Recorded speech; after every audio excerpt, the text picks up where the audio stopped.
ಪ್ರೀತಿಯ ವಿದ್ಯಾರ್ಥಿಗಳೇ, ಈಗ ಅಧ್ಯಾಯ 8 ಆಲ್ರೆಡಿ ತಿಳ್ಕೊಂಡು ಬೀಜೋಕ್ತಿಗಳು ಮತ್ತೆ ಅಂತ್ಯ ಸಮೀಕರಣದ ಬಗ್ಗೆ. ಈಗ ಮುಂದಿನ ಅಧ್ಯಾಯವನ್ನ ತಿಳ್ಕೊಳ್ಳೋದಕ್ಕಿಂತ ಮುಂಚೆ ಈಗ ನೀವು ವಿವಿಧ ಆಕೃತಿಗಳನ್ನು ನೋಡಿರ್ತೀರಿ.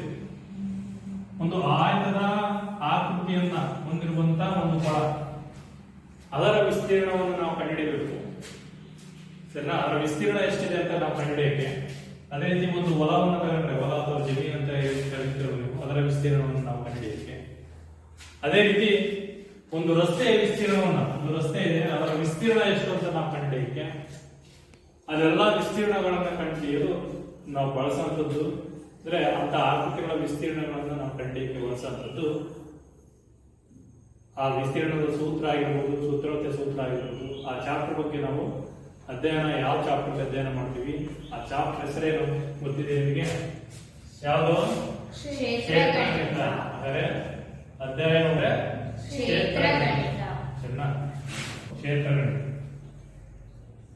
ಇನ್ನು ನಾವು ಈ ಕ್ಷೇತ್ರಗಣಿತದಲ್ಲಿ ಯಾವ್ಯಾವ ನಿಯಮಾಂಶಗಳು ಬರ್ತವೆ ಅಂತ ನೋಡ್ತಾ ಹೋಗೋಣ. ಅಧ್ಯಾಯ 9. ಅಂದರೆ ಪ್ರಮುಖವಾಗಿ ಮೊದಲನೇದು ಸುತ್ತಳತೆ ಅಂದ್ರೇನು. ಯಾವುದೇ ಒಂದು ಆಕೃತಿಯನ್ನು ತಗೊಂಡ್ರೆ ಅದರ ಸುತ್ತಳತೆ ಅಂದ್ರೇನು, ಅದರ ವಿಸ್ತೀರ್ಣ ಅಂದ್ರೇನು ಫಸ್ಟ್ ತಿಳ್ಕೊಳ್ಳೋಣ.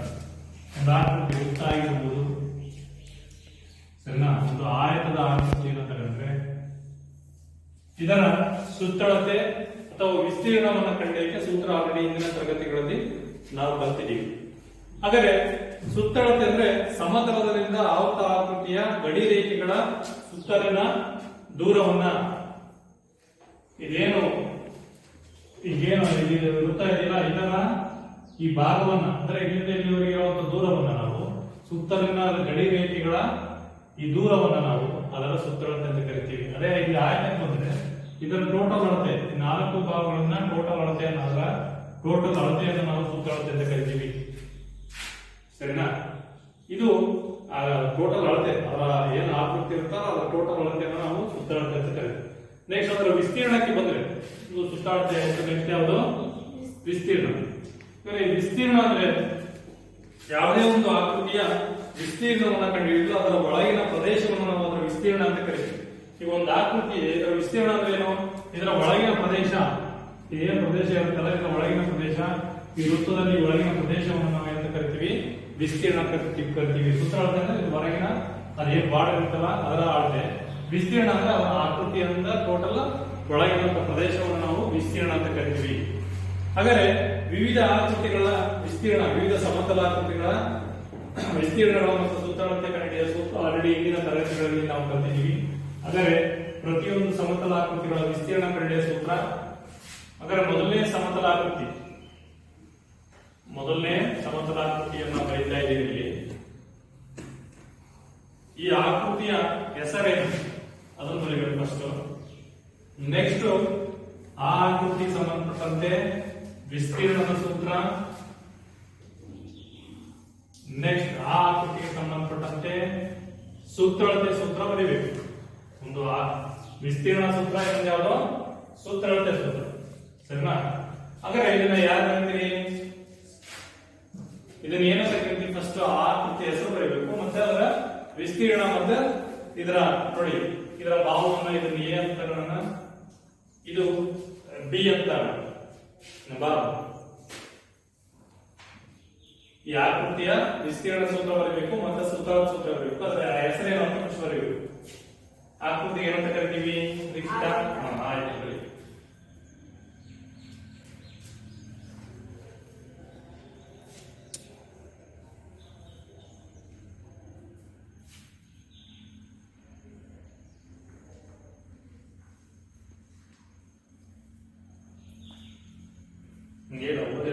ವಿಸ್ತೀರ್ಣ ಸೂತ್ರ ಏನು? ಆಯತದ ವಿಸ್ತೀರ್ಣ ಸೂತ್ರ L ಇಂಟು ಬಿ. ಆಯತದ ಸುತ್ತಳತೆ ಸೂತ್ರ 2L into B. 2 times of L plus B. L plus B. L ಅಂದ್ರೆ ಇಲ್ಲಿ ಉದ್ದವನ್ನು ನಾವು L ಅಂತ ತಗೊಂಡಿರ್ತೀವಿ, ಬಿ ಅಂದ್ರೆ ಅಗಲ ಅಂತ ತಗೊಂಡಿರ್ತೀವಿ. ಹಾಗಾದ್ರೆ ಇದನ್ನ ಆಕೃತಿಯ ಆಯತ ಅಂತ ಕರಿತೀವಿ ನಾವು. ಇದರ ವಿಸ್ತೀರ್ಣ ಏನು ಅಂದ್ರೆ ಉದ್ದ ಇಂಟು ಅಗಲ, ಉದ್ದ ಇಂಟು ಅಗಲ. L ಅಂದ್ರೆ ಉದ್ದ, ಬಿ ಅಂದ್ರೆ ಅಗಲ. ಸುತ್ತಳತೆ ಅಂದ್ರೆ ಟೋಟಲ್ ಅಳತೆ ಅಂತ ಹೇಳಿದೆ. ಹಾಗೆ L times of L plus B. L 2 ಸರಿ ಬಿ 2 ಸರಿ, ಆದ್ರಿಂದ 2 times of L plus B ಆಗುತ್ತೆ. ಈ ತರ ಸೂತ್ರಗಳನ್ನ ಐಡಿ ಗುಡ್. ನೆಕ್ಸ್ಟ್ ಇದಾದ್ಮೇಲೆ ಬರುವಂತದ್ದು ಇನ್ನೊಂದು ಆಕೃತಿ ಈಗ ಆ ಆಕೃತಿ ಏನಂತ ಕರಿತೀವಿ ಅಂತ. ಇದರ ಆಕೃತಿ ಇದರಲ್ಲಿ ಕೂಡ ಪ್ರತಿಯೊಂದು ಭಾವನಾಳದಲ್ಲಿ ಸೇಮ್ ಇರ್ತವೆ. ಅದಕ್ಕೆ ನಾವು ಎ ಅಂತ ತಗೋಬಹುದು. ಪ್ರತಿಯೊಂದು ಭಾವನಾಳತೆ ಏನಂತ ಆಗೋದು ಎ ಅಂತ ಕರೀತೀವಿ. ಇದನ್ನ ಯಾರು ಬರೀತೀವಿ? ಅಳತೆ ಹೆಸರು ಮತ್ತೆ ವಿಸ್ತೀರ್ಣ ಸೂತ್ರ ಯಾವುದು ಅದರ ಹೆಸರು ಅಂತ ಬರೀಬೇಕು. ಮತ್ತೆ ಆ ಆಕೃತಿಗೆ ಸುತ್ತಳತೆ ಎಷ್ಟು, ವಿಸ್ತೀರ್ಣ ಸೂತ್ರ ಎಷ್ಟು ಅಂತ ಬರೀಬೇಕು.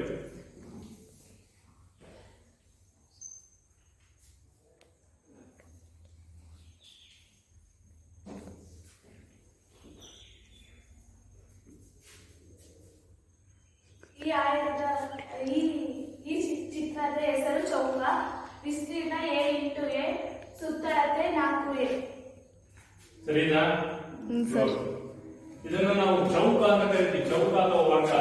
ವರ್ಗ ಅಥವಾ ಚೌಕದಲ್ಲಿ 4 ಭಾಗಗಳು ಸೇಮ್ ಅಳತೆಯನ್ನು ಹೊಂದಿರ್ತವೆ. ಅದಕ್ಕೆ ಪ್ರತಿಯೊಂದು ಎ ಅಂತ ಕೊಟ್ಟಿದ್ದೀವಿ. ಇಲ್ಲಿ ಉದ್ದ ಬೇರೆ ಅಗಲ ಬೇರೆ, ಉದ್ದ ಬೇರೆ ಅಳತೆ ಅಗಲ ಬೇರೆ ಅಳತೆ ಹೊಂದಿರ್ತವೆ. ಬಟ್ ಇದರಲ್ಲಿ ಎಲ್ಲವೂ ಕೂಡ ಸೇಮ್ ಇರೋದ್ರಿಂದ ಪ್ರತಿಯೊಂದನ್ನ ಎ ಅಂತ ಅಂತೀವಿ. ಅದರ ವಿಸ್ತೀರ್ಣ ಸೂತ್ರ ಅಂತ ಏನಂದ್ರೆ ಎ ಇಂಟು ಎ. ಎ ಆಗುತ್ತೆ ಉದ್ದ ಇಂಟು ಅಗಲ. ಉದ್ದನ ಎ ಅಗಲನ ಎ, ಅದರಿಂದ ಎ ಇಂಟು ಎ. ಅದರ ವಿಸ್ತೀರ್ಣ ಅಂದ್ರೆ ಸಾರಿ ಅದರ ಸುತ್ತಳತೆ ಅಂದ್ರೆ 4 ಸರಿ ಕೂಡಬೇಕು. ಯಾವ್ದನ್ನ? ಪ್ರತಿಯೊಂದು ಭಾಗವು ಕೂಡಬೇಕು. 1 2 3 4 4 ಸರಿ ಎ ಇದೆ, ಅದರಿಂದ 4a. ಇದು ಸುತ್ತಳತೆ ಆಗುತ್ತೆ. ಈ ತರ ಚೌಕದ ಸುತ್ತಳತೆಯನ್ನು ನಾವು ಕಂಡಿದ್ದೀವಿ. ನೆಕ್ಸ್ಟ್ ತ್ರಿಭುಜದ ಸುತ್ತಳತೆ. ಇನ್ನೊಂದು ಯಾವ್ದು ಬರುತ್ತೆ? ತ್ರಿಭುಜದ ಸುತ್ತಳತೆ. ಈಗ ಈ ಆಕೃತಿಯನ್ನ ಏನಂತ ಕರಿತೀವಿ? ಅದು ಅದರ ವಿಸ್ತೀರ್ಣದ ಸೂತ್ರ ಮತ್ತೆ ಅದರ ಸುತ್ತಳತೆ ಸೂತ್ರ ಬರಬೇಕು. ಆಯ್ತಾ?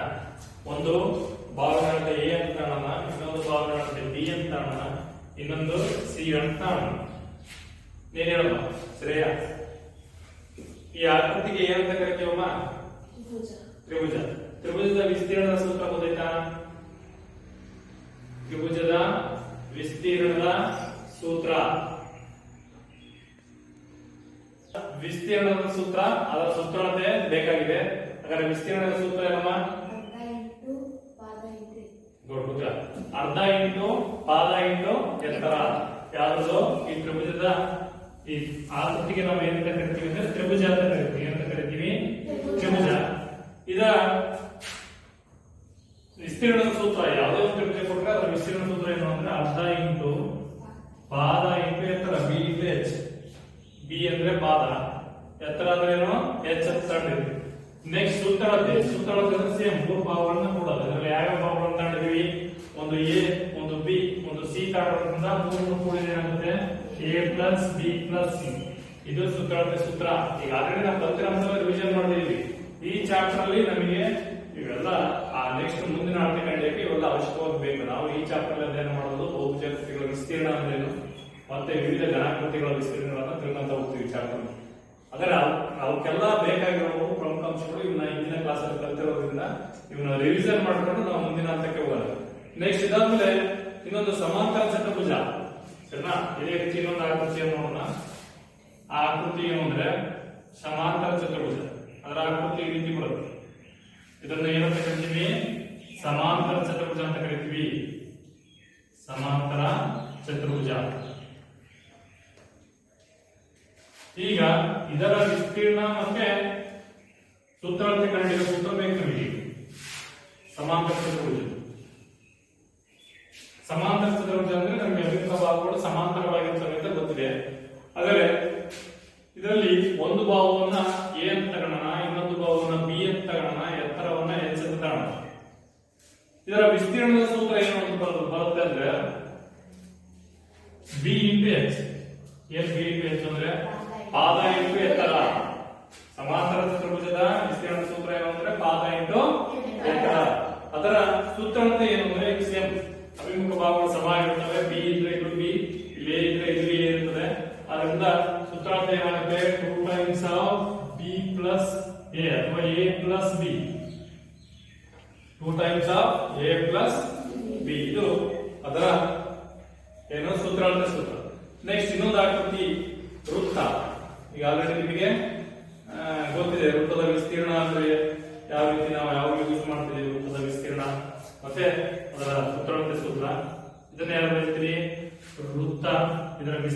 ಸುತ್ತಳತೆ ಸೂತ್ರ ಬರೆಯಿರಿ. ಮಾರ್ಕ್ ಲಿಖಿತ.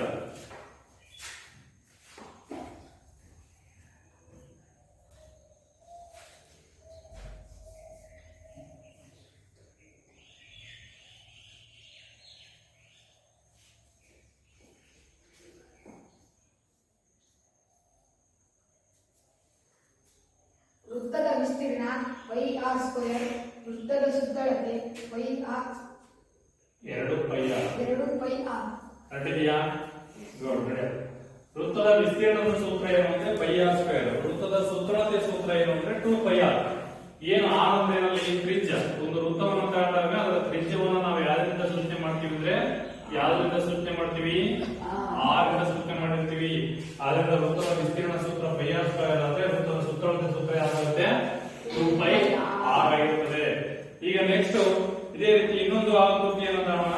ಇನ್ನೊಂದು ಆಕೃತಿಯನ್ನು ನೀವೇ ಹೇಳಬೇಕು. ನೋಡೋಣ ಇದು ಯಾವ ಆಕೃತಿ ಅಂತ ಕರಿತೀವಿ ಅಂತ ಏನಾದ್ರು ನೆನಪಿದ್ರೆ ಹೇಳಿ ನೋಡೋಣ. ಈ ಆಕೃತಿಯನ್ನ ಏನಂತ ಕರಿತೀವಿ ಗೊತ್ತಿದೆಯಾ? ಇದು ಕೂಡ ಚತುರ್ಭುಜದಲ್ಲಿ ಒಂದು ವಿಧ. ಚತುರ್ಭುಜದ ಒಂದು ವಿಧ. ಯಾವ ಆಕೃತಿದು? ತ್ರಾಪಿಜ್ಯ ಅಂತ ಕರಿತೀವಿ. ಎಂತ ಕರಿತೀವಿ? ಅಂದ್ರೆ ಈ ತ್ರಾಪಿಜ್ಯದ ವಿಸ್ತೀರ್ಣ ಮತ್ತೆ ಸುತ್ತಳತೆ ಸೂತ್ರ ಏನು ಬರುತ್ತೆ ಅಂತ. ತ್ರಾಪಿಜ್ಯದ ವಿಸ್ತೀರ್ಣ ಮತ್ತೆ ಸುತ್ತಳತೆ ಸೂತ್ರ. ಈ ತ್ರಾಪಿಜ್ಯದ ವಿಸ್ತೀರ್ಣ ಸೂತ್ರವನ್ನು ನೋಡೋಣ. ಯಾವುದು?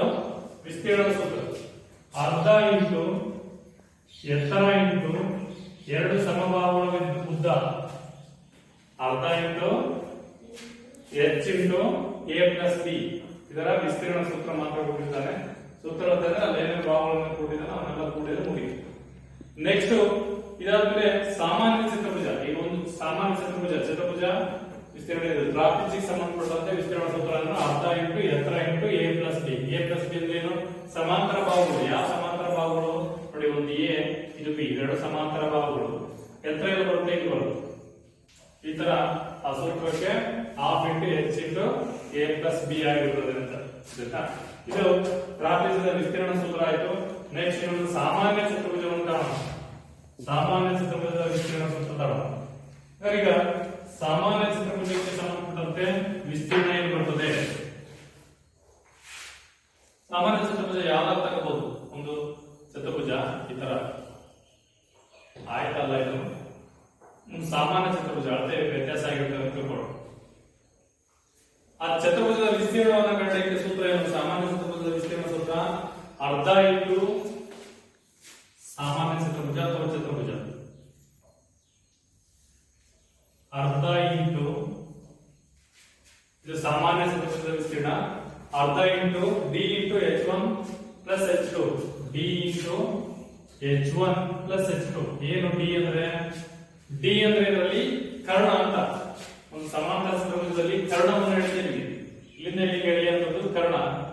ಏನ್ h1 h2 ಅಂದ್ರೆ ನೋಡಿ, ಇಲ್ಲೊಂದು ಎತ್ತರವನ್ನು ಗುರುತು ಮಾಡ್ಕೊಂಡಿರ್ತೀವಿ, ಇಲ್ಲಿಂದ ಒಂದು ಎತ್ತರವನ್ನು ಗುರುತು ಮಾಡ್ಕೊಂಡಿರ್ತೀವಿ. ಅದರಿಂದ d into h1 plus h2 ಇದು ಸಾಮಾನ್ಯ ಚತುರ್ಭುಜದ ವಿಸ್ತೀರ್ಣವನ್ನ ಕಂಡುಹಿಡಿಯುವ ಸೂತ್ರ. ಗೊತ್ತಾಗ್ತಿದಿಲ್ಲ? ಈಗ ಅಭಿಮುಖ ಬಾಹುಗಳು ಸಮವಾಗಿದ್ದರೆ, ಒಂದು ಚತುರ್ಭುಜವನ್ನು ಕೊಟ್ಟಾಗ ಅಭಿಮುಖ ಬಾಹುಗಳು ಸಮವಾಗಿದ್ದರೆ ಅದು ಆಯತ ಅಂತ ಕರಿತೀವಿ. ಆಯತ ಇದ್ರೆ ಅದರ ವಿಸ್ತೀರ್ಣ ಕಂಡುಹಿಡಿಯಕ್ಕೆ ಈಸಿ ನಮಗೆ. ಆಯತದ ವಿಸ್ತೀರ್ಣ ಸೂತ್ರ ಹಾಕಿ ಉದ್ದ ಇಟ್ಕೋಗಲ್ಲ. ಬಟ್ ಅದೇ ಆ ಬಾಹುಗಳು ಬೇರೆ ಬೇರೆ ಅಳತೆಯನ್ನು ಹೊಂದಿರ್ತವೆ. ಎಕ್ಸಾಂಪಲ್, ನಿಮ್ದೊಂದು ಜಮೀನಿದೆ, ಸರಿನಾ? ಈ ಜಮೀನು ಯಾವ ಆಕಾರವನ್ನು ಹೊಂದಿದೆ ಅಂದ್ರೆ ನೋಡಿ, ಇಲ್ಲಿ ಈ ತರ ಇದೆ, ಹಿಂಗ್ ಬಂದ್ರೆ ಈ ತರ ಬಂದಿದೆ, ಇಲ್ಲಿ ಬಂದ್ರೆ ಈ ತರ ಬಂದಿದೆ, ಈ ಕಡೆ ಬಂದ್ರೆ ಹಿಂಗ್ ಬಂದಿದೆ ವಿಸ್ತೀರ್ಣ, ಸರಿನಾ? ಈ ತರ ಇದೆ. ಸ್ವಲ್ಪ ವೇರಿಯೇಷನ್ ಆಗಿದೆ ಈ ತರ ಬೇರೆ ಬೇರೆ ಬಾಹುಗಳು. ಇಲ್ಲೂ ಕೂಡ ಸಮಾಂತರ ಆಗಿಲ್ಲ. ಎರಡು ಬಾಹುಗಳಿಗೆ ಸಮಾಂತರ ಆಗಿದ್ರೆ ತ್ರಾಪಿಜ್ಯ ಅಂತ ಆಗೋದಿತ್ತು. ಒಂದ್ ಈ ಕಡೆ ಹಿಂಗ್ ಬಂದಿದೆ, ಒಂದ್ ಹಿಂಗ್ ಹೋಗಿದೆ, ಹಿಂಗ್ ಹೋಗಿದೆ, ಹಿಂಗ್ ಹೋಗಿದೆ. ಇದು ಒಂದು ಸಾಮಾನ್ಯ ಚತುರ್ಭುಜ. ಇದರ ವಿಸ್ತೀರ್ಣ, ಒಂದು ಜಮೀನಿನ ವಿಸ್ತೀರ್ಣ ಬೇಕು ನಮಗೆ. ಇದನ್ನ ಕಂಡುಹಿಡಿಯಲಿಕ್ಕೆ ಅವರು ಇಲ್ಲಿಂದ ಇಲ್ಲಿಗೆ ರೇಖೆ ಹೇಳ್ಕೊಂತಾರೆ, ಲಂಬ ರೇಖೆ. ಇಲ್ಲಿಂದ ಇಲ್ಲಿಗೆ ಎರಡು ಲಂಬಗಳನ್ನು ಹೇಳ್ಕೊಂತಾರೆ. ಇಲ್ಲಿ ಕರ್ಣ ಹೇಳ್ಕೊಂಡು ಎರಡು ಲಂಬ ಹೇಳ್ಕೊಂಡ್ರೆ ನಿಮಗೆ ಇದರ ಈ ಚತುರ್ಭುಜ, ಈ ತ್ರಿಭುಜದ್ದು ಎರಡು ತ್ರಿಭುಜ ಆಗೋದ್ರಾಗೆ ಎರಡು ತ್ರಿಭುಜ ಆಗುತ್ತಾನೆ. ಎರಡು ತ್ರಿಭುಜದ ವಿಸ್ತೀರ್ಣವನ್ನು ಸಪರೇಟ್ ಆಗಿ ಕಂಡಿದ್ರೆ ನಮಗೆ ಟೋಟಲ್ ವಿಸ್ತೀರ್ಣ ಸಿಗುತ್ತೆ. ಹಂಗಾರ ಮಾಡಬಹುದು. ಇಲ್ಲಾಂದ್ರೆ ಇಲ್ಲಿ ಡೈರೆಕ್ಟ್ ಸೂತ್ರ ಇದೆ, ಡಿ ಸೂತ್ರ. ಅಂದ್ರೆ ಕರ್ಣವನ್ನ ತಗೊಂಡು ಆ ಎರಡು ಲಂಬಗಳ ಎತ್ತರವನ್ನು ಕೂಡು ಬಿಟ್ರೆ ಆ ಸೂತ್ರದ ಪ್ರಕಾರ ಕೂಡ ಅದರ ಟೋಟಲ್ ವಿಸ್ತೀರ್ಣವನ್ನ ನಾವು ಕಂಡುಹಿಡಿಯಬಹುದು. ಇವೆಲ್ಲ ಎಲ್ಲಿ ಬಳಕೆ ಆಗ್ತವೆ ಹೇಳಿದಾರ ನೀವು. ಇವು ಹೊಲಗಳ ಜಮೀನಿನ ವಿಸ್ತೀರ್ಣ ಕಂಡಿರ್ಬೋದು, ನಿಮ್ಮ ಕೋರ್ಟಿನ ವಿಸ್ತೀರ್ಣ ಕಂಡಿದ್ದಾಗಿರ್ಬೋದು, ಆಟ ಆಡ್ತಿರೋ ಗ್ರೌಂಡ್ ಅದರ ವಿಸ್ತೀರ್ಣ ಸೂತ್ರವನ್ನು ಇಷ್ಟೇ ಇರಬೇಕು ಅಂತ ಕಂಡಿಕ್ಕೆ ನಾವು ಅದನ್ನು ಬಳಕೆ ಮಾಡ್ತೀವಿ. ನೆಕ್ಸ್ಟ್ ಇದಾದ್ಮೇಲೆ ಒಂದು ವಿಶೇಷ ಚತುರ್ಭುಜಗಳಲ್ಲಿ ಹಲವಾರು ವಿಧಗಳನ್ನು ನಾವು ಕಾಣಬಹುದು. ಯಾವ್ಯಾವ ಅಂದ್ರೆ ಈಗ ಹೇಳಿದ್ರೆ ತ್ರಾಪಿಜ್ಯ ಬರ್ತದೆ, ಸರಿನಾ, ಸಮಾಂತರ ಚತುರ್ಭುಜ ಬರ್ತದೆ, ಅದರೊಳಗೆ ಮತ್ತೆ ಬೇರೆ ವಿಧಗಳು ವಜ್ರಾಕೃತಿ ಬರುತ್ತೆ, ಆಯ್ತಾ. ಅದರ ವಜ್ರಾಕೃತಿ ಪದಂಗ ಅಂತ ಒಂದು ಬರುತ್ತೆ. ಅದರ ಈ ವಜ್ರಾಕೃತಿಯ ವಿಸ್ತೀರ್ಣವನ್ನು ತಿಳ್ಕೊಳ್ಳೋಣ. ಅದರ ವಜ್ರಾಕೃತಿ ಯಾವ ಆಕಾರ ಹೊಂದಿರ್ತದೆ? ಈ ತರ ವಜ್ರದ ರೂಪದಲ್ಲಿರ್ತದೆ. ಇದನ್ನು ನಾವೇನಂತ ಕರಿತೀವಿ?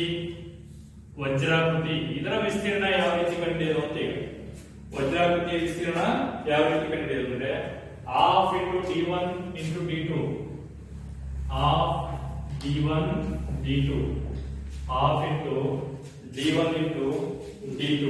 ಏನು d1 d2 ಅಂದ್ರೆ ಕರ್ಣಗಳು. ಯಾವ್ದಾದ್ರು ಎರಡು ಕರ್ಣಗಳನ್ನ ಕರಿತೀವಲ್ಲ, ಇವೆರಡು ಕರ್ಣಗಳ ಉದ್ದ half into d1 into d2 ಮಾಡಿದ್ರೆ ಅದರ ವಿಸ್ತೀರ್ಣ ಸಿಗುತ್ತೆ ಅಂತ. ಯಾವುದು? ವಜ್ರಾಕೃತಿ. ಗೊತ್ತಾಯ್ತಾ? ಈ ತರ ವಿಸ್ತೀರ್ಣವನ್ನು ಕಂಡುಹಿಡಿತೀವಿ. ಇವೆಲ್ಲ ವಿವಿಧ ಚತುರ್ಭುಜಗಳಾಗಿರ್ಬೋದು, ವೃತ್ತ ಆಗಿರ್ಬೋದು, ಇದರ ವಿಸ್ತೀರ್ಣ ಮತ್ತು ಸೂತ್ರಗಳು ಗೊತ್ತಾದವು. ಈಗ ಒಂದು ಬಹುಭುಜಾಕೃತಿ ಕೊಟ್ಟಿದ್ದಾನೆ.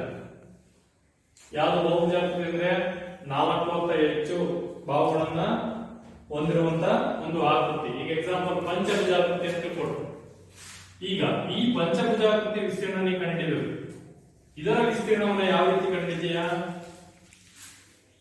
ಇಲ್ಲಿವರೆಗೆ ಡೈರೆಕ್ಟ್ ಸೂತ್ರ ಇದ್ದು ಹಾಕಿದ್ವಿ. ಯಾವುದು? ವಜ್ರಾಕೃತಿದಾಗಿರ್ಬೋದು, ಚತುರ್ಭುಜ ಆಗಿರ್ಬೋದು, ತ್ರಾಪಿಜ್ಯ ಆಗಿರ್ಬೋದು, ಸಮಾಂತರ ಚತುರ್ಭುಜ ಆಗಿರ್ಬೋದು, ಆಯತ ಆಗಿರ್ಬೋದು, ಚೌಕ ಆಗಿರ್ಬೋದು, ಅದರ ವಿಸ್ತೀರ್ಣ ಸೂತ್ರಗಳು ಗೊತ್ತಿದ್ದಾವೆ, ಹಾಕಿದ್ವಿ. ಈಗ ಬಹುಭುಜಾಕೃತಿಗಳು, ವಿವಿಧ ಬಹುಭುಜಾಕೃತಿಗಳನ್ನು ನಾವು ಕಾಣಬಹುದು. ಪಂಚಭುಜಾಕೃತಿ, ಷಡ್ಭುಜಾಕೃತಿ, ಸಪ್ತಭುಜಾಕೃತಿ, ಅದರ ವಿಸ್ತೀರ್ಣಗಳನ್ನ ಯಾವ ರೀತಿ ಕಂಡುಹಿಡಿತೀವಿ ಅಂತ. ಹಾಗಾದ್ರೆ ಈಗ ಒಂದು ಹೊಲ ಇತ್ತು ಅಂದ್ರೆ ಅದಕ್ಕೆ ಬರೀ 4 ಬಾಹುಗಳು ಬರಬೇಕು ಅನ್ನಂಗಿಲ್ಲ. ಈ ತರ ಕೂಡ ಒಂದು ಹೊಲ ಇರ್ತದೆ ಅಥವಾ ಒಂದು ಜಮೀನು ಇರ್ತದೆ, ಹಿಂಗ್ ಬಂದು ಹಿಂಗೋ ಇರ್ತದೆ. ಈ ತರದ ಕಂಡಿರ್ತೀರಿ. ಈಗ ಇದನ್ನ ತ್ರಿಭುಜಗಳಾಗಿ ನಡೆಸಬೇಕು. ಹೆಂಗ್ ತ್ರಿಭುಜಗಳು ನೋಡಿ, ಇಲ್ಲಿಂದ ಇಲ್ಲಿ ಒಂದು ತ್ರಿಭುಜ, ಇಲ್ಲಿಂದ ಇಲ್ಲಿ ಒಂದು ರೇಖೆಯನ್ನ ಕೂಡಿಸಿದ್ರೆ ಎಷ್ಟು ತ್ರಿಭುಜ ಆದವು? 1, 2, 3. ಹಾಗಾದ್ರೆ ಈ 3 ತ್ರಿಭುಜಗಳ ವಿಸ್ತೀರ್ಣವನ್ನು ಸಪರೇಟ್ ಆಗಿ ಕಾಣ್ತದೆ. ನಮಗೆ ಅದರ ವಿಸ್ತೀರ್ಣ, ಟೋಟಲ್ ವಿಸ್ತೀರ್ಣ ಸಿಗುತ್ತೆ. ಯಾವುದು? ಆ ಬಹುಭುಜಾಕೃತಿಯ ವಿಸ್ತೀರ್ಣ. ಗೊತ್ತಾಗಿಲ್ಲ? ಆ 3 ತ್ರಿಭುಜಗಳ ವಿಸ್ತೀರ್ಣಗಳನ್ನ ನಾವು ಸಪರೇಟ್ ಆಗಿ ಕಂಡಿದ್ದೇವೆ. ತ್ರಿಭುಜದ ವಿಸ್ತೀರ್ಣ ಸೂತ್ರ ಗೊತ್ತಿದೆ ನಮಗೆ, ಅರ್ಧ ಇಂಟು ಪಾದ ಇಂಟು ಇರ್ತಾರೆ. ಆ ಸೂತ್ರದ ಪ್ರಕಾರ ಆ 3 ಸಪರೇಟ್ ಆಗಿ ಕಂಡಿಡಿಯೋದು, ಟೋಟಲ್ ಕೂಡಿಬಿಟ್ರೆ ಇಡೀ ಬಹುಭುಜಾಕೃತಿಯ ವಿಸ್ತೀರ್ಣ ಸಿಗುತ್ತೆ. ಇದರಲ್ಲಿ ನಾವು ಈ ಚಾಪ್ಟರ್ ಅಲ್ಲಿ ಅಧ್ಯಯನ ಮಾಡುವಂತದ್ದು ಈ ಬಹುಭುಜಾಕೃತಿಗಳ ವಿಸ್ತೀರ್ಣ ಕಂಡುಹಿಡಿಯಲಿಕ್ಕೆ. ಈಗ 5 ಬಾಹುಗಳನ್ನು ಕೊಟ್ಟಿದ್ರೆ ಅಥವಾ 6 ಬಾಹುಗಳನ್ನು ಕೊಟ್ಟಿದ್ರೆ, ಷಡ್ಭುಜ, ಸಪ್ತಭುಜ ಅಂತ ಆಕೃತಿಗಳ ವಿಸ್ತೀರ್ಣ ಕಂಡುಹಿಡಿಯಲಿ ಅಂತ ಮೊದಲನೇದಾಗಿ ಈಗ ತಿಳ್ಕೊಂತ ಹೋಗೋದು. ಇದಕ್ಕೆ ಸಂಬಂಧಪಟ್ಟಂತೆ ಅಭ್ಯಾಸ ಇದೆ. ಅಭ್ಯಾಸ 9.1 ತೆಗಿರಿ. ಅಭ್ಯಾಸ 9.1 ಅಭ್ಯಾಸ 9.1ರಲ್ಲಿ ಕ್ವಶನ್ ನಂಬರ್ 1 ತೆಗಿ. ಒಂದು ಮೇಜಿನ ಮೇಲ್ಭಾಗ ಒಂದು ತ್ರಾಪಿಜ್ಯಾಕಾರದಲ್ಲಿದೆ. ಅದರ ಸಮಾಂತರ ಬಾಹುಗಳ ಉದ್ದಗಳು 1 ಮೀಟರ್ ಮತ್ತು 1.2 ಮೀಟರ್ ಹಾಗೂ ಅವುಗಳ ನಡುವಣ ಲಂಬ ದೂರ 0.8 ಮೀಟರ್ ಇದ್ದರೆ ಆ ತ್ರಾಪಿಜ್ಯದ ವಿಸ್ತೀರ್ಣವನ್ನು ಕಂಡುಹಿಡಿಯಿರಿ. ಒಂದು ಮೇಜಿನ ಮೇಲ್ಭಾಗ ಒಂದು ತ್ರಾಪಿಜ್ಯಾಕಾರದಲ್ಲಿದೆ. ಅದು ಚಿತ್ರವನ್ನು ಕೊಟ್ಟಿದ್ದಾನೆ ನಿಮಗೆ 9.1ರಲ್ಲಿ. ಅದರ ಸಮಾಂತರ ಭಾಗಗಳ ಉದ್ದವನ್ನು ಕೂಡ ಕೊಟ್ಟಿದ್ದಾನೆ.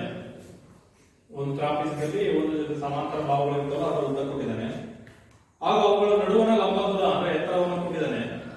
ಹಾಗಾದ್ರೆ ಆ ತ್ರಾಪಿಜ್ಯದ ವಿಸ್ತೀರ್ಣವನ್ನು ನಾವು ಕಂಡುಹಿಡಿಯಬೇಕು. ಈಗ ಹೇಳಿದ ಸೂತ್ರಗಳನ್ನ, ತ್ರಾಪಿಜ್ಯದ ವಿಸ್ತೀರ್ಣ ಸೂತ್ರ ಗೊತ್ತಿದ್ರೆ ನಮಗೆ ಈ ಲೆಕ್ಕವನ್ನು ಬಿಡಿಸಕ್ಕೆ ಈಸಿ.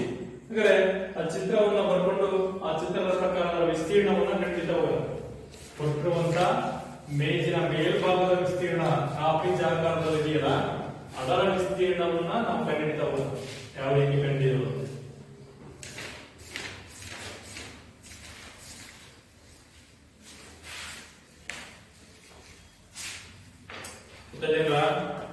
ತ್ರಾಪಿಜ್ಯದ ವಿಸ್ತೀರ್ಣ ಕಂಡುಹಿಡಿಯುವಂಥದ್ದು ಯಾವ ರೀತಿ ಅಂತ. ಹಾಗಾದ್ರೆ ಅಲ್ಲಿ ಕೊಟ್ಟಿರುವಂತ ಚಿತ್ರವನ್ನು ಫಸ್ಟ್ ಬರ್ಕೊಳ್ಳೋಣ. ಆ ಚಿತ್ರ ಯಾವ ರೀತಿ ಟ್ರಾಪಿಜ್ ಮೇಲ್ಭಾಗ ಟ್ರಾಪಿಜ್ ಆಕಾರದಲ್ಲಿದೆ ಅಂತ ಕೊಟ್ಟಿದ್ದಾನೆ. ಅಭ್ಯಾಸ 9.1ರಲ್ಲಿ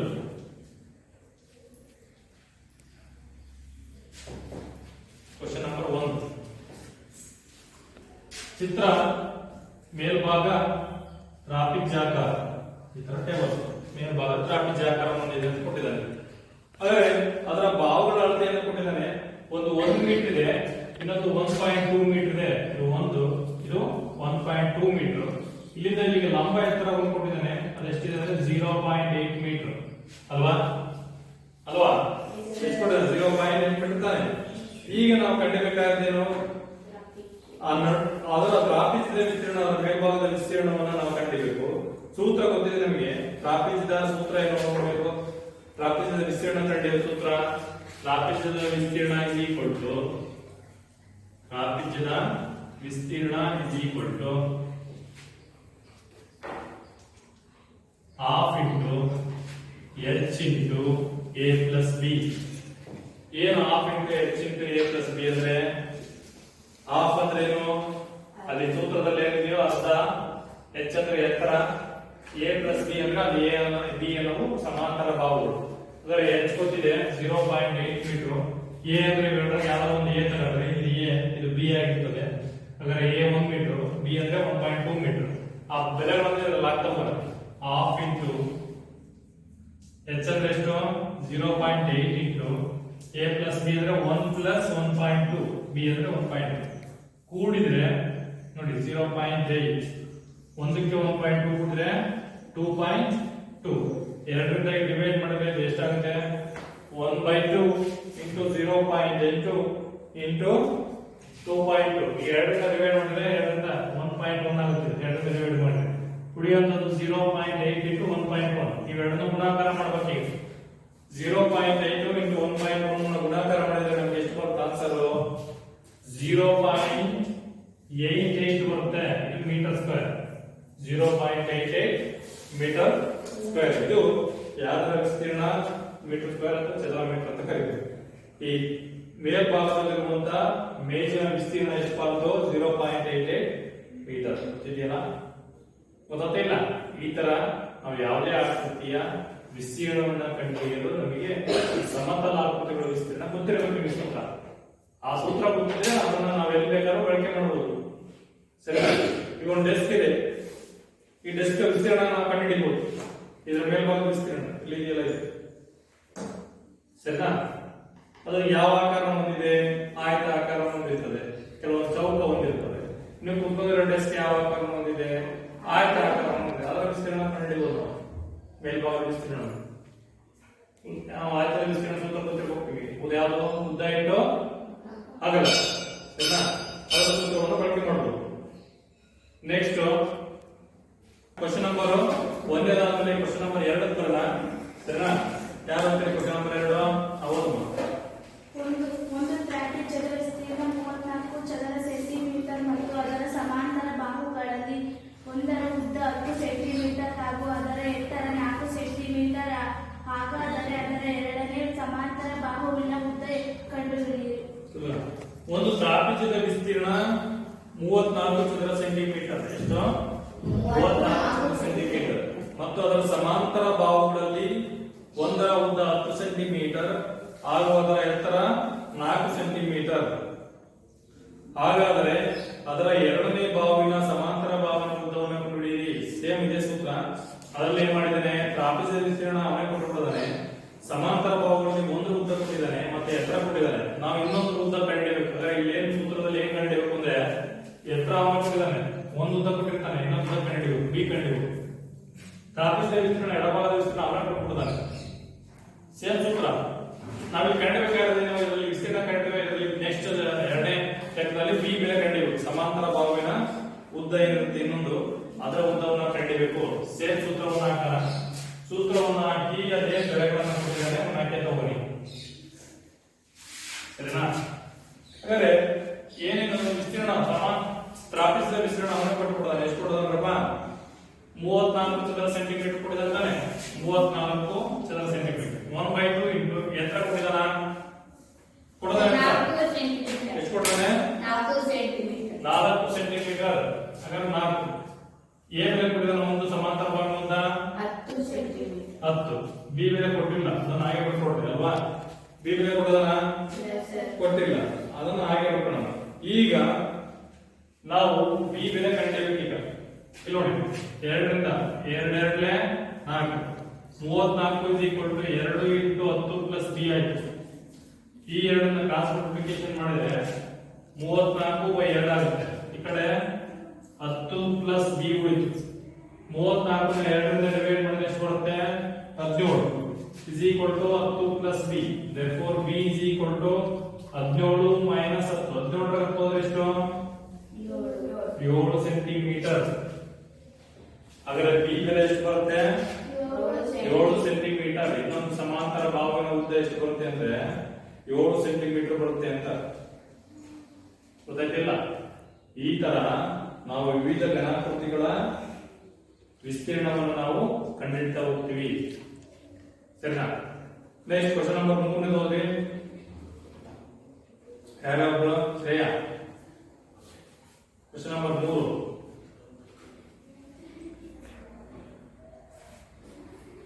ಟ್ರಾಫಿಕ್ ಆಕಾರದಲ್ಲಿರುವ ABCD ಎಂಬ ಮೈದಾನದೊಂದಿಗೆ ಹಾಕಿದ ಮೇಲಿನ ಉದ್ದ 120 metre, BC 48 metre, CD 17 metre ಮತ್ತು AD 40 ಮೀಟರ್ ಆಗಿದೆ. ಈ ಮೈದಾನದ ವಿಸ್ತೀರ್ಣವನ್ನು ಕಂಡುಹಿಡಿಯಿರಿ. AB ಬಾವು ಸಮತಲ ಬಾಹುಗಳಾದ AD ಮತ್ತು BC ಗಳಿಂದ ಲಂಬವಾಗಿದೆ. ಟ್ರಾಫಿಕ್ ಆಕಾರದಲ್ಲಿರುವ ABCD ಒಂದು ಮೈದಾನಕ್ಕೆ ನಾವೇನ್ ಮಾಡಬೇಕು? ಅದರ ಹಾಕಿದ ಬೇಲಿಯ ಉದ್ದ ಕೊಟ್ಟಿದ್ದಾನೆ. ಟೋಟಲ್ ಉದ್ದ ಎಷ್ಟು ಅಂತ ಒಂದು ಟ್ರಾಫಿಕ್ ಆಕಾರದಲ್ಲಿರುವಂತಹ ಒಂದು ಮೈದಾನ ಇದೆ. ಅದರ ಸುತ್ತು ಬೇಲಿ ಹಾಕಿದ್ದಾರೆ. ಅದರ ಉದ್ದ ಎಷ್ಟು ಅಂದ್ರೆ 120 ಮೀಟರ್ ಸುತ್ತಳತೆ ಕೊಟ್ಟಿದ್ದಾನೆ ನಮಗೆ. BC ಅಳತೆ ಕೊಟ್ಟಿದ್ದಾನೆ. ಅಂದ್ರೆ ಒಂದು ಭಾವನ ಅಳತೆ 48 ಮೀಟರ್ ಇದೆ, ಇನ್ನೊಂದು ಭಾವನ ಅಳತೆ 17 ಮೀಟರ್ ಇದೆ, ಇನ್ನೊಂದು ಭಾವನ ಅಳತೆ 40 ಮೀಟರ್ ಇದೆ. ಹಾಗಾದ್ರೆ ಇನ್ನೊಂದು ಭಾವ ಇರುತ್ತಲ್ಲ, 4 ಭಾವದಲ್ಲಿ 3 ಭಾವ ಅಳತೆ ಕೊಟ್ಟಿದ್ದಾನೆ. ಹಾಗಾದ್ರೆ ಇನ್ನೊಂದು ಭಾವನ ಅಳತೆಯನ್ನು ನಾವು ಕಂಡಿದ್ದೀವಿ. ಸುತ್ತಳತೆ ಅವನೇ ಕೊಟ್ಟಿದ್ದಾನೆ, ಅದನ್ನು ಬಳಸ್ಕೊಂಡು ನಾವು ಕಂಡಿದ್ದೀವಿ. ಮತ್ತೆ ಏನ್ ಕೊಟ್ಟಿದ್ದಾನೆ ಇಲ್ಲಿ? AB ಬಾವು ಸಮಾಂತರ ಭಾಗಗಳಾದ AD ಮತ್ತು BC ಗಳಿಗೆ ಲಂಬವಾಗಿದೆ. ಅದರಲ್ಲಿ ಒಂದು ಮಾತ್ರ ಏನಾಗಿದೆ? ಲಂಬವಾಗಿದೆ ಅಂತ ಕೊಟ್ಟಿದ್ದಾನೆ. ಹಾಗಾದ್ರೆ ಚಿತ್ರದ ಆಕಾರವನ್ನು ಬರ್ಕೊಂಡ್ರೆ ನಮಗೆ ಚಿತ್ರವನ್ನು ಬರ್ಕೊಂಡ್ರೆ ಬರೆಯಕ್ಕೆ ಈಸಿ ಆಗುತ್ತೆ ಅಂತ ಈ ತರ ಇದೆ ಚಿತ್ರ. ಸರಿನಾ? ಇದರಲ್ಲಿ ಒಂದು ಲಂಬವನ್ನು ಕೊಟ್ಟಿದ್ದಾನೆ. ಲಂಬವನ್ನು ಕೊಟ್ಟು ಏನ್ ಮಾಡ್ತಾ ಇದ್ದಾನೆ? ಆಕೃತಿಯ ಹೆಸರು ಏನು ಅಂದ್ರೆ ತ್ರಿಭುಜ ABC ಮತ್ತೆ D. ಇದರಲ್ಲಿ ಅಲ್ಲೇನು ಬಾಹುಗಳ ಅಳತೆ ಕೊಟ್ಟಿದ್ದಾನೆ ಅವನ್ನ ಬರ್ಕೊಳ್ಳೋಣ. BC ಬಾಹುಗಳ ಅಳತೆ ಕೊಟ್ಟಿದ್ದಾನೆ. ಎಷ್ಟು ಮೀಟರ್? BC ಬಾಹು 48 ಮೀಟರ್. ಇನ್ನೊಂದು ಬಾಹು ಯಾವ್ದು ಕೊಟ್ಟಿದ್ದಾನೆ? CD. ಅದರ ಅಳತೆ ಎಷ್ಟು? 17 ಮೀಟರ್. ಇನ್ನೊಂದು 40 ಮೀಟರ್. ಇನ್ನೊಂದು ಯಾವ್ದು? AD ನ AB ನ AD ಎಷ್ಟು ಕೊಟ್ಟಿದ್ದಾನೆ? 40 ಮೀಟರ್. ನಾವು ಕಂಡಿಬೇಕಾದ್ರೆ ಯಾವ್ದೀಗ? AB ಕಂಡಿಬೇಕು. ಟೋಟಲ್ ಸುತ್ತಳತೆ ಕೊಟ್ಟಿದ್ದಾನೆ. ಅದನ್ನ ಬಳಸ್ಕೊಂಡು ನಾವು ಏನ್ ಮಾಡಬೇಕು? ಕಂಡುಹಿಡಿಯಬೇಕು. ಹಾಗಾದ್ರೆ ಅದರ ಟೋಟಲ್ ಸುತ್ತಳತೆಯನ್ನ ಗೊತ್ತಿದೆ ನಮಗೆ. ಆ ಸುತ್ತಳತೆಯನ್ನು ಬಳಸ್ಕೊಂಡು ಸುತ್ತಳತೆ ಸೂತ್ರ ಗೊತ್ತಿದೆ. ಸುತ್ತಳತೆ is equal to 4 ಭಾಗಗಳನ್ನ ಕೂಡುವಂಥದ್ದು. AD plus AB plus BC plus CD ಅಲ್ವಾ? 4 ಭಾಗಗಳನ್ನ ಟೋಟಲ್ ಮಾಡಿದ್ರೆ ನಮಗೆ ಸುತ್ತಳತೆ ಸಿಗುತ್ತೆ ಅಲ್ವಾ? ಹಾಗಾದ್ರೆ ಸುತ್ತಳತೆ ಟೋಟಲ್ ಅಳತೆ ಕೊಟ್ಟಿದ್ದಾನೆ. ಎಷ್ಟು ಮೀಟರ್? 120 ಮೀಟರ್ ತಾನೆ. ಟೋಟಲ್ ಸುತ್ತಳತೆ ಎಷ್ಟು? 120 metre. is equal to AD ಅಳತೆ ಕೊಟ್ಟಿದ್ದಾನೆ 40 ಮೀಟರ್. AB ಅಂದ್ರೆ ಎತ್ತರ, ಅದನ್ನ ಕಂಡುಹಿಡಿಯಬೇಕಾಗುತ್ತೆ ನಾವು. ಅಥವಾ H AB ಎಷ್ಟು ಕೊಟ್ಟಿಲ್ಲ, ಅದನ್ನೇ ಕಂಡುಹಿಡಿಯಬೇಕು. BC ಎಷ್ಟು ಕೊಟ್ಟಿದ್ದಾನೆ? 48. CD ಎಷ್ಟು ಕೊಟ್ಟಿದ್ದಾನೆ? 17 ಕೊಟ್ಟಿದ್ದಾನೆ. ಹಾಗಾದ್ರೆ 120 is equal to 3 ಕೂಡ್ರಿ. 40 plus 48 plus 17 ಕೂಡಿದ್ರೆ ಎಷ್ಟಾಗುತ್ತೆ? 105 ಆಗುತ್ತೆ. ಎಷ್ಟಾಗುತ್ತೆ? 105. ಹಾಗಾದ್ರೆ AB is equal to ಈ 105 ಎಡಭಾಗ ತಗೊಂಡ್ರೆ 120 ಮೈನಸ್ 105 120 105 ಎಷ್ಟು 15. ಹಾಗಾದ್ರೆ ಆ ಎತ್ತರ ಎಷ್ಟು ಬರುತ್ತೆ ಅಂದ್ರೆ 15 ಮೀಟರ್ ಆಗುತ್ತೆ. ಎತ್ತರ ಎಷ್ಟಾಗುತ್ತೆ 15 ಮೀಟರ್. ಸರಿನಾ? ನೆಕ್ಸ್ಟ್ ನಮಗೆ ಆ ಮೈದಾನದ ವಿಸ್ತೀರ್ಣ ಕಂಡುಹಿಡಿಯಬೇಕು ಹೇಳಿದ್ದಾರೆ. ಮೈದಾನದ ವಿಸ್ತೀರ್ಣ ಸೂತ್ರ ನಮಗೆ ಮೈದಾನದ ವಿಸ್ತೀರ್ಣ ಸೂತ್ರ ಬೇಕಾಗಿದೆ. ನಾವು ಕಂಡುಹಿಡಿದೇನೋ ಎತ್ತರ ಕಂಡುಹಿಡಿದ್ವಿ. ಎತ್ತರ ಎಷ್ಟು ಮೀಟರ್ 15 ಮೀಟರ್ ಬಂತು. ಟ್ರಾಪಿಜ್ಯದ ವಿಸ್ತೀರ್ಣ ಸೂತ್ರ ನಮಗೆ ಗೊತ್ತಿದೆ ಆಲ್ರೆಡಿ. ಟ್ರಾಪಿಜ್ಯದ ವಿಸ್ತೀರ್ಣ ಸೂತ್ರ ಏನು? ಅರ್ಧ ಇಂಟು ಪಾದ ಇಂಟು ಎರಡು ಸಮಾಂತರ ಬಾಹುಗಳ ಎತ್ತರ ಇಂಟು ಎರಡು ಸಮಾಂತರ ಬಾಹುಗಳ ಮೊತ್ತ. ಹಾಫ್ ಇಂಟು ಎತ್ತರ ಕಂಡುಹಿಡ್ಕೊಂಡಿಲ್ಲ. ಎತ್ತರ ಎಷ್ಟು ಮೀಟರ್ 15 ಮೀಟರ್. ಸಮಾಂತರ ಬಾಹುಗಳು ಎ ಮತ್ತು ಬಿ ಒಂದು 40 ಇದು 48. ಟೋಟಲ್ ಕೂಡಿದ ಎಷ್ಟಾಗುತ್ತಿದ್ದು 1/2 ಇಂಟು 15 ಇಂಟು ಕೂಡಿದ್ರೆ 88. 88 ನ 2 ರಿಂದ ಡಿವೈಡ್ ಮಾಡಿದ್ರೆ ಬರುತ್ತೆ 44. ಹಾಗಾದ್ರೆ 15 ಇಂಟು 44 ಆಯ್ತು. ಎಷ್ಟಾಯ್ತು? 15 ಇಂಟು 44. 15 ಇಂಟು 44 ಗುಣಾಕಾರ ಮಾಡಿದ್ರೆ ಎಷ್ಟು ಮಾಡ್ಕೊಳ್ರಿ? 660 ಬರುತ್ತೆ. ಎಷ್ಟು? 660 ಚದರ ಮೀಟರ್. ಇದು ಟೋಟಲ್ ಈ ಅದರ ಮೈದಾನದ ವಿಸ್ತೀರ್ಣ ಆಗುತ್ತದೆ. ಟೋಟಲ್ ಮೈದಾನದ ವಿಸ್ತೀರ್ಣ ಬೇಕು ಅಂತ ಹೇಳಿದ ಅದರ ವಿಸ್ತೀರ್ಣ ಎಷ್ಟು ಬರುತ್ತೆ ಅಂದ್ರೆ 660 ಚದರ. ಫಸ್ಟ್ ಏನ್ ಮಾಡಿದ್ವಿ? ಎತ್ತರ ಕಂಡುಹಿಡ್ಕೊಂಡ್ವಿ, ಗೊತ್ತಿರಲಿಲ್ಲ. ಅದನ್ನ ಗೊತ್ತಾದ್ರೆ ನಾವು ಅದರ ವಿಸ್ತೀರ್ಣ ಕಂಡುಹಿಡಿಬಹುದು. ಆಯ್ತಾ? ಈಗ ಇದೇ ತರ ಅಭ್ಯಾಸದಲ್ಲಿ ಉಳಿದಂತ ಲೆಕ್ಕಗಳಿದಾವೆ. ಅದನ್ನ ಮನೆಯಲ್ಲಿ ಮಾಡ್ಕೊಂಬರಿ. ಹಾಗಾದ್ರೆ ಮುಂದಿನ ನೆಕ್ಸ್ಟ್ ಪೀರಿಯಡ್ ಅಲ್ಲಿ ಏನಂತ ತಿಳ್ಕೊಳ್ಳೋಣ ಅಂದ್ರೆ ವಿವಿಧ ಘನಾಕೃತಿಗಳನ್ನು ತಿಳ್ಕೊಳ್ಳೋಣ. ಹಾಗಾದ್ರೆ ಘನಾಕೃತಿಗಳನ್ನ ನೀವು ಆಲ್ರೆಡಿ ನೋಡಿದ್ರಿ. ಈಗ ಆಯತ, ಚೌಕ, ಆಮೇಲೆ ವೃತ್ತ ಆಗಿರ್ಬೋದು. ಇವನ್ನ ಏನಂತ ಕರೆದಿದ್ವಿ ನಾವು? ಸಮತಲಾಕೃತಿಗಳು ಅಂತ ಕರೆದ್ವಿ. ಹಾಗಾದ್ರೆ ಮುಂದಿನ ಅಧ್ಯಾಯದಲ್ಲಿ ಘನಾಕೃತಿಗಳು. ಹಾಗಾದ್ರೆ ಸಮತಲಾಕೃತಿಗೂ ಘನಾಕೃತಿಗಳ ವ್ಯತ್ಯಾಸ ಏನು? ಸಮತಲಾಕೃತಿಗಳಲ್ಲಿ 2 ಆಯಾಮಗಳಿರ್ತವೆ. ಉದ್ದ ಅಗಲ ಮಾತ್ರ ಇರ್ತವೆ, ಎತ್ತರ ಇರಲ್ಲ. ಇದರಲ್ಲಿ ಘನಾಕೃತಿಗಳಲ್ಲಿ ಉದ್ದ ಅಗಲ ಎತ್ತರ ಇರ್ತವೆ ಮತ್ತು 3 ಆಯಾಮಗಳಿರ್ತವೆ. ಅದರ ಆಯಾಮ ನೋಡಿ ಈ ತರ. ಇದಕ್ಕೆ ನಾವು ಇವಾಗಿರ್ಬೋದು, ನೆಕ್ಸ್ಟ್ ಇದಾಗಿರ್ಬೋದು. ಸರಿ, ಚೌಕ ಘನ ಅಂತ ಕರಿತೀವಿ. ಎಂತ ಕರಿತೀವಿ? ಚೌಕ. ಸರಿನಾ? ನೆಕ್ಸ್ಟ್ ಇದೇನು? ಸಿಲಿಂಡರ್. ಇದಕ್ಕೆ ಏನಂತ ಕರಿತೀವಿ? ಸಿಲಿಂಡರ್. ನೆಕ್ಸ್ಟ್ ಇನ್ನೊಂದು ಆಯತಘನ ಇದೆ. ಆಯತಘನ. ಸರಿನಾ? ಇಂತ ವಿವಿಧ ಘನಾಕೃತಿಗಳನ್ನು ನಾವು ನೆಕ್ಸ್ಟ್ ಪೀರಿಯಡ್ ಅಲ್ಲಿ ತಿಳ್ಕೊಳ್ಳೋಣ. ಇದು ನೋಡಿ ಶಂಕು ಅಂತ ಕರಿತೀವಿ. ಎಂತ ಕರಿತೀವಿ? ಶಂಕು. ಇವು ವಿವಿಧ ಪಂಚಭುಜ ಪಾದಪಟ್ಟಕ ಅಂತ ಕರಿತೀವಿ. ಷಡ್ಭುಜ ಪಾದಪಟ್ಟಕ 6 ಭಾಗಗಳು ಇರ್ತವೆ. ಷಡ್ಭುಜ ಪಾದಪಟ್ಟಕ ಇವನ್ನೆಲ್ಲ. ನೆಕ್ಸ್ಟ್ ತ್ರಿಭುಜ ಪಾದಪಟ್ಟಕ ಇದೆ. ಸರಿನಾ? ತ್ರಿಭುಜ ಪಾದಪಟ್ಟಕ ಆಗಿರ್ಬೋದು. ಈ ತರದವು ಮುಂದಿನ ಅಧ್ಯಾಯದಲ್ಲಿ, ಮುಂದಿನ ನೆಕ್ಸ್ಟ್ ಪೀರಿಯಡ್ ಅಲ್ಲಿ ನಾವು ವಿವಿಧ ಘನಾಕೃತಿಗಳ ಬಗ್ಗೆ ತಿಳ್ಕೊಳ್ಳೋಣ. ಗೊತ್ತಾಯ್ತಿಲ್ಲ? ಈಗ ಉಳಿದಂತ